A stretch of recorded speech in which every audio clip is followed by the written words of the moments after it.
Okay, thank you everyone. We welcome everyone to this very solemn ceremony. We'll now give our attention to Victoria Tipp, Newcastle Town Supervisor, for opening comments.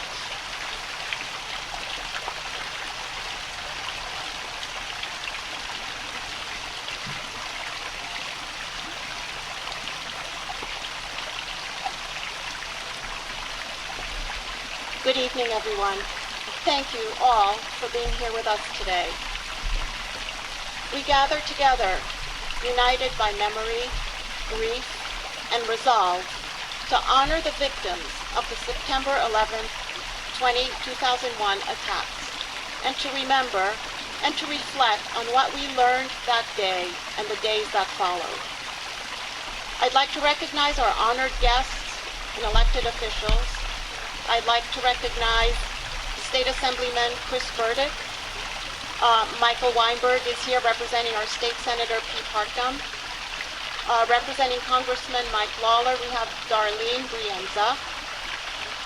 I want to recognize Deputy County Executive Ken Jenkins, Westchester Board of Legislators Chairman Vedad Gashi, our Town Justice Douglas Krause, our Deputy Supervisor Jeremy Saland, and Council Member Holly McCall. I would also like to recognize our first responders, Newcastle Police Department, Chappaqua Fire Department, Millwood Fire Company, the Chappaqua Volunteer Ambulance Corps, the Ossining Volunteer Ambulance Corps, and Westchester EMS. Let us remember, in particular, those we lost from the town of Newcastle on 9/11. Louis S. Inglaterra, George Morell, and Alan Schwartzstein. Nearly 3,000 lives were taken from us on September 11, 2001. 2,753 souls at the World Trade Center in New York City, 184 at the Pentagon in Washington, D.C., and 40 passengers and crew aboard United Airlines Flight 93 in Shanksville, Pennsylvania. According to the U.S. Department, citizens from over 90 countries were killed. Each of those lives was a light, extinguished too soon, but their memory burns brightly in the hearts of their loved ones and those who knew them. We honor the victims and their families who hold them in their hearts, the survivors whose lives would never be the same, all the first responders, firefighters, police officers, paramedics, and ordinary people who ran toward extreme danger to save lives, and all those who worked tirelessly in the aftermath. We also acknowledge residents, students, and workers of Lower Manhattan who were affected from that day forward. The early morning of September 11th was a beautiful, peaceful day under clear blue skies. We can all remember where we were and what we were thinking when we heard the news. After dropping my children off at school, I remember thinking how blue and cloudless the sky was, and hearing on the car radio that a plane had run into one of the towers. Like so many others, I wondered how that could be on such a clear day. No one could have imagined the horror that would unfold and forever change our lives by senseless acts born of depraved indifference for human life. It was a day that revealed a primal battle between good and evil. For those who sought to destroy us, little did they know that although they could hurt us, they would make us stronger. In the wake of unspeakable tragedy, our nation came together. All differences were cast aside as we joined in common humanity. There are thousands of stories told by survivors of 9/11. I can tell you one that I know personally. My nephew, my sister-in-law's son, worked for Morgan Stanley on the 74th floor of Tower 2. It was the first tower to be hit, but the second one to fall. On his way down, he got to the sky lobby on the 40th floor when Port Authority came on telling people to go back to their offices. He waited for an elevator to go back up. During that time, an elevator came, opened up, and it exploded, injuring people all around, leaving him very injured at the knees and concussed. As he got himself back to the stairwell, he ran into a college friend with a broken leg. This was a friend who was much bigger than him, a former football player. But as injured and concussed as he was, he carried his much larger friend down the remaining 40 flights of stairs, took the time to put him in an ambulance before he got away. And this was only one story. There were so many acts of incredible sacrifice, big and small. These came from people who were trained to face danger, as well as ordinary people thrust into extraordinary circumstances, all displaying tremendous courage. On that day, we saw extreme brutality, cravenness, hatred, and depravity. But we remember that the worst in humanity was overpowered by the best in ourselves. It's easy to get lost in the cynicism we see too often today, but we owe it to those who lost their lives and to the families of 9/11 to carry the lessons and our best selves forward, to honor and live up to the courage, resilience, faith, compassion, and love that came out of that day.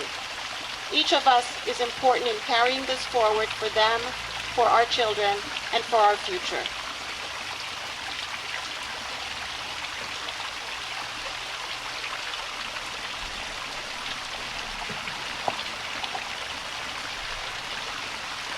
Thank you, Supervisor Tipp.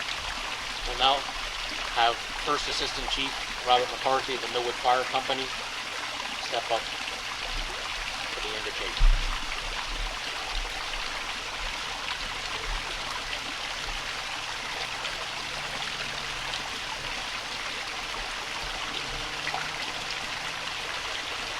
Thanks, Chief. On this day of solemn remembrance, may we honor the lives that were lost in this act. May we give thanks for those who served and saved, rendered aid and assistance. May we give comfort to those who live with loss. May we seek justice and peace where it is within our ability, and rely on you when the ability escapes us. On this day of solemn remembrance, may we build what has been torn down. May we mend what has been broken. May we live your love when hate seems to reign. May we bear witness to the cause of peace. Amen. Thank you, Chief McCarthy. At this time, we'll have Boy Scout Troop Number 2 lead us in the Pledge of Allegiance. Detail. Attention. And salute.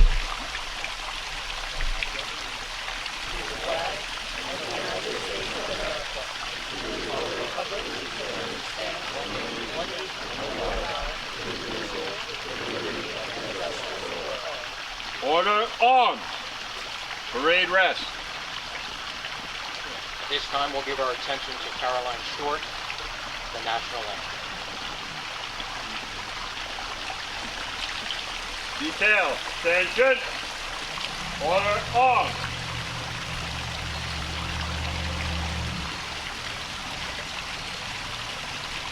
Oh, say, can you see by the dawn's early light what so proudly we hail at the twilight's last gleaming, whose broad stripes and bright stars through the perilous fight o'er the ramparts they watch were so gallantly streaming, and the rocket's red glare, the bombs bursting in air, gave proof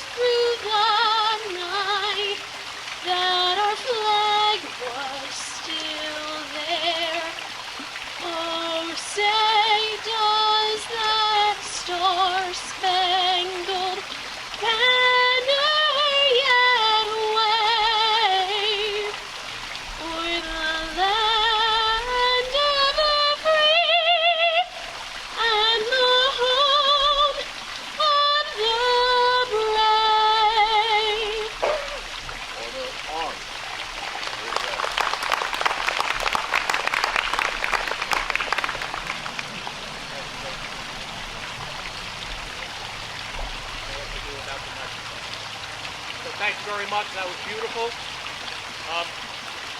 At this time, we'd like to introduce our keynote speaker, a junior at Horace Greeley High School, Grace Richards, who's also a member of the Chappaqua Volunteer Ambulance Corps Youth Corps.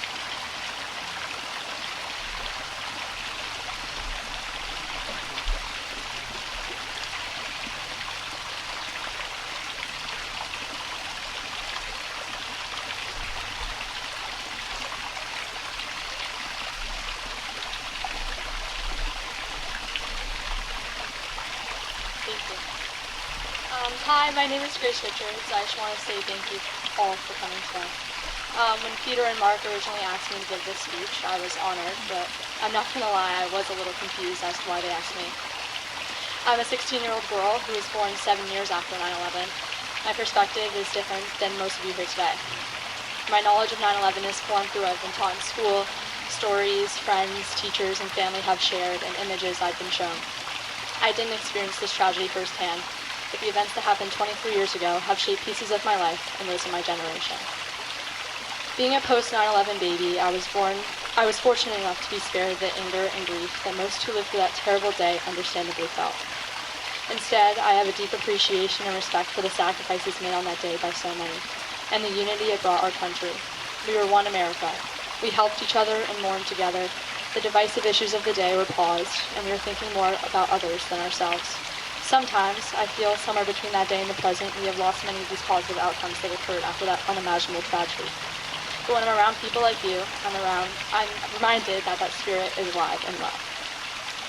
The stories and recollections I've heard from older family, friends, and in school gave me a desire to find ways to give back and think not only of myself.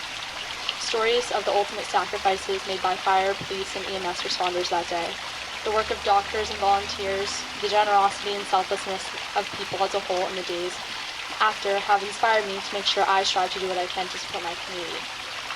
For now, that includes being a member of CVAC, coaching younger girls, and completing my high school work. In the near future, it includes enrolling at the United States Military Academy at West Point to continue to grow my skills and put myself in a better position to make more significant contributions where they're needed. As I look around this audience today, I see people who must have had those shared feelings of shock, fear, and grief. Yet, you continue to give back. Continue to put others ahead of yourself. My respect for you all is great and has inspired me to do what I can to make a difference. In elementary school, 9/11 wasn't taught. Teachers shielded us from the harsh realities of that horrific day. As we got older, we were taught about this day through lesson plans and watching videos, but it was hard to understand the true impacts of that day and how it impacted the people who lived through it. I was lucky enough to be able to sit down and speak with Peter and Mark, who shared their stories of loss that day. I also spoke with Jennifer, who's another member of CVAC. She told me about her experience that left her and many coworkers paralyzed with fear. Jennifer was working in the South Tower of the World Trade Center on the 100th floor when the first plane hit the North Tower. She immediately decided it was the right thing to leave, although many of the other people around her said they were going to keep working. Sadly, those that chose to stay would later become victims of the second plane's impact. Jennifer told me that originally she had thought it was a smaller plane that hit the first tower by mistake because she wouldn't allow herself to believe that someone would do something like this intentionally.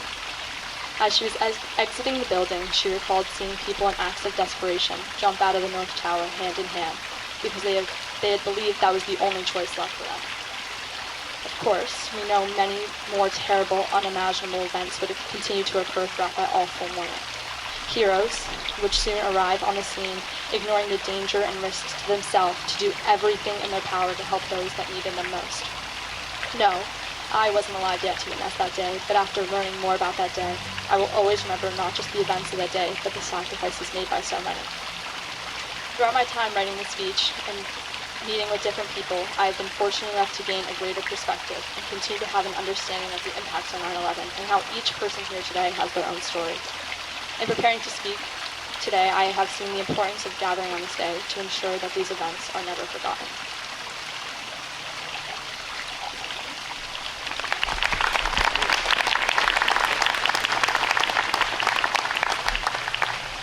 That was beautiful. Thank you very much. Now we'll have America the Beautiful by Caroline George.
we're going to invite Millwood Fire District Commissioner Michael Wolfenson up for the reading of the lost on 9/11 Newcastle.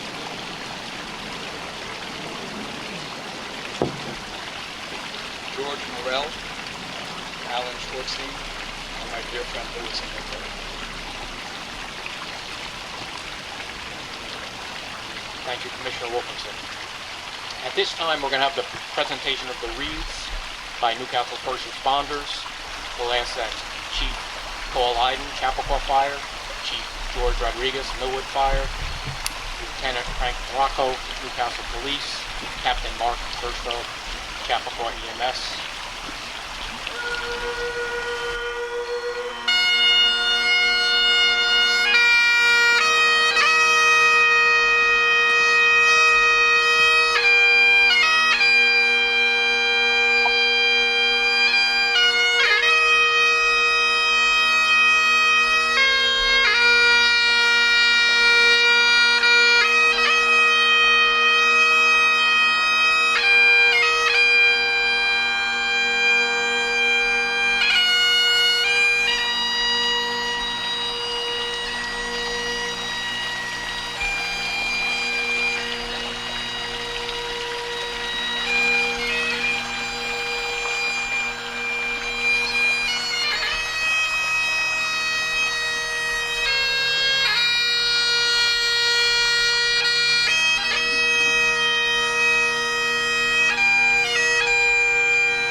At this time, we'd like to ask Aunt Victoria Stork from Temple Bethel, Chappaqua, to come to the podium.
Compassionate God, eternal Spirit of the universe, grant perfect rest in your sheltering presence among the holy and pure to the souls of the departed who have entered eternity.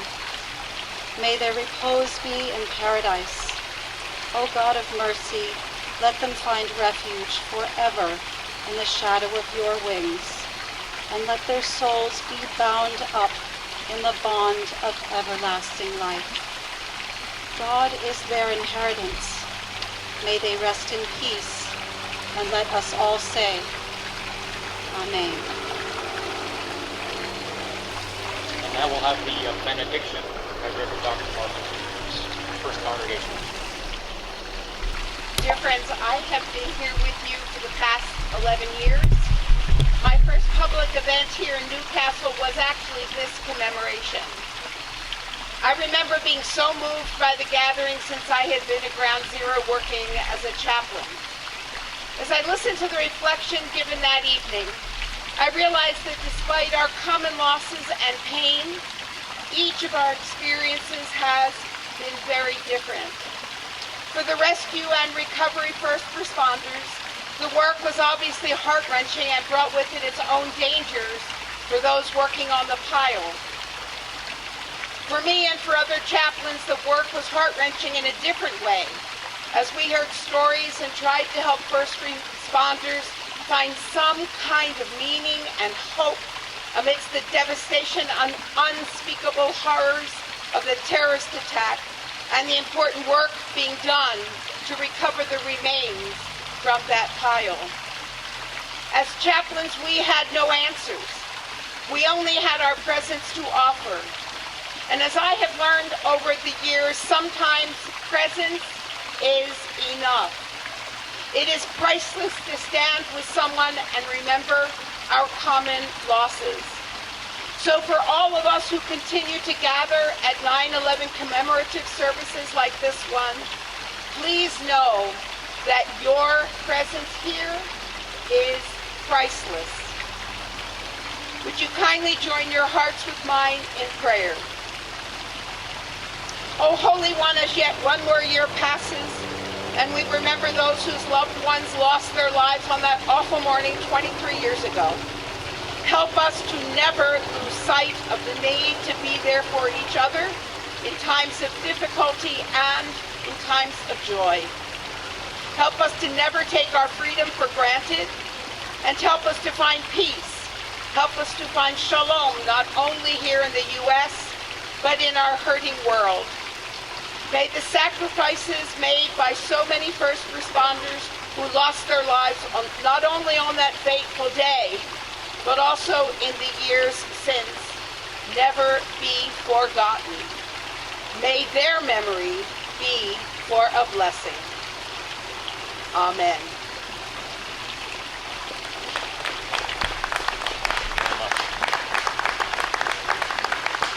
Now we'll invite our Newcastle Town Supervisor, Victoria Tipp, to back up for closing remarks.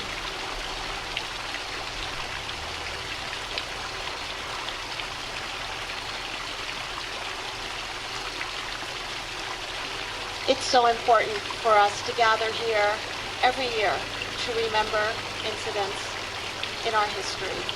It's so easy for the passage of time to smooth things out and to erase the details of what we experienced, what we saw firsthand. As you heard from our high school student, Grace Richards, who spoke so beautifully, she was not there, and she gave her speech after speaking to many people and discovering things she did not know. We owe it to future generations to keep remembering, gathering, acknowledging, and reflecting on the possibilities that horrors can bring to us, but also the greater overcoming of those terrible incidents. There is so much good in the human spirit, and we must nurture and protect that as well. So I want to thank you all for being here today, and we will keep working for a better tomorrow. Thank you.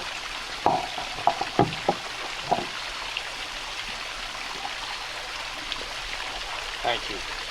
Now we'll have the end of the service bell by Chappaqua Fire Department.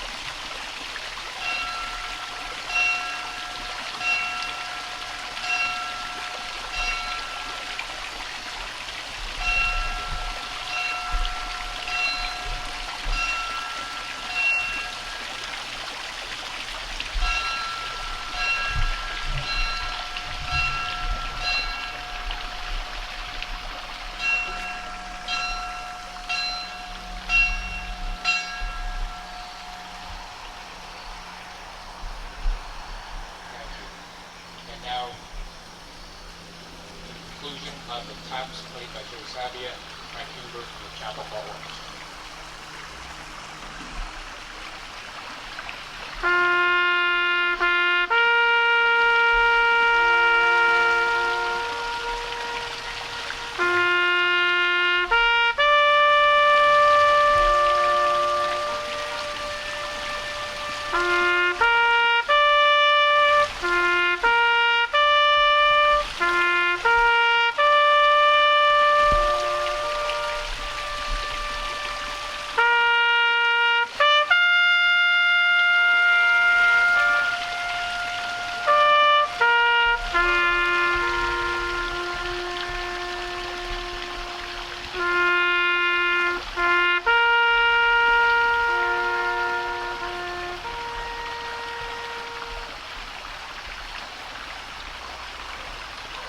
Thank you very much. That concludes the ceremony for this year. We'd like to ask that the color guard exit the circle first and all fall in behind as we marched up.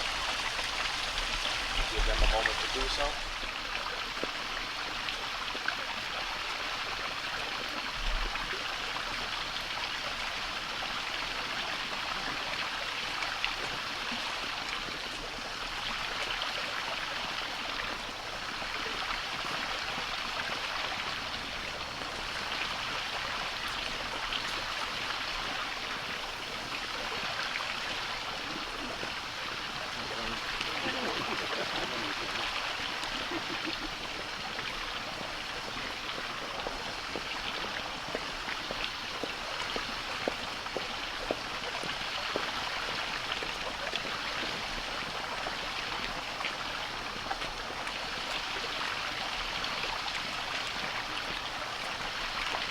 In addition to our first responders, we'd like to thank town officials, town employees, who made this site so beautiful, and all others that had any part, big or small, in tonight's proceeding. That concludes the ceremony.